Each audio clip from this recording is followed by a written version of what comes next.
U.S. President Donald Trump has left for Saudi Arabia. He has called it a historic tour of West Asia that will mix urgent diplomacy on Gaza and Iran with huge business deals. The Trump administration reportedly intends to accept a Boeing 747B-8 plane as a gift from the Qatari royal family. Reports quoting sources claim that the plane will be outfitted to serve President Trump as Air Force One. The new commercial Boeing 747-8 costs approximately $400 million US. If Trump receives and accepts the luxury plane from Qatar, it will be one of the most valuable gifts ever received by the U.S. government. The report added that the plane would eventually be donated to Trump's presidential library after he leaves office. The Qatari spokesperson told U.S. media that the possible transfer of the aircraft was still under consideration and no decision has been made. But the spokesperson said reports that the plane will be gifted during this trip is inaccurate. The reports of the gift has invited sharp reactions from Democrats and good government advocates who condemned the proposal, saying it raised massive ethical and legal concerns. Senate Democratic leader Chuck Schumer wrote on social media, saying, "Nothing says America first like Air Force One, brought to you by Qatar." He added that it was not just bribery, but it's premium foreign influence with extra legroom. Trump defended the idea of receiving the luxurious jet. In a post on his Truth Social, Trump lambasted those who criticized what he called a free of charge gift to replace a 40-year-old Air Force One temporarily. He claimed it was a very public and transparent transaction.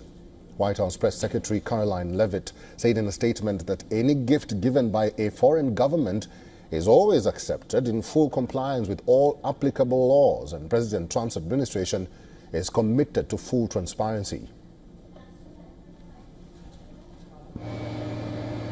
Let's now talk to our correspondent Susan Teherani, who's now joining us live from New York. Good to see you, Susan. What's the outcry over this Boeing 747-8 aircraft? Because I believe and I understand not so many people are pleased by the gift.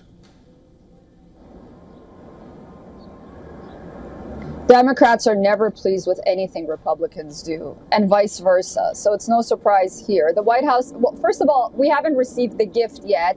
And second of all, President Trump hasn't even arrived in Qatar. And now we have this outcry.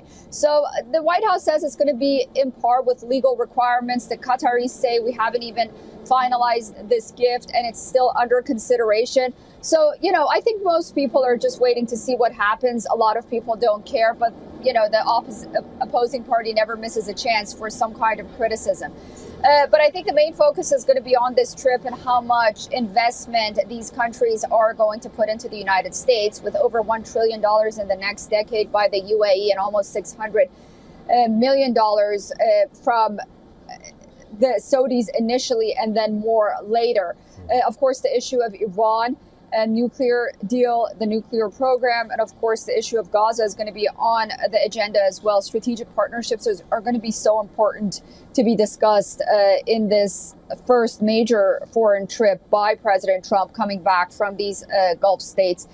And I think a lot of countries, not only Iran, but Israel, will be watching very closely as well. So yes, the headlines are about that plane. I don't know if you've seen images of it or if we shared images of it. It really looks absolutely luxurious compared to Air Force One right now.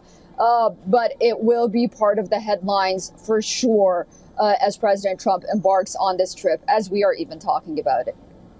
That's interesting because President Trump has just left for Saudi Arabia. He's on a trip to the Gulf nations, and we'll have to wait and see how that pans out. Susan Teherani, thank you.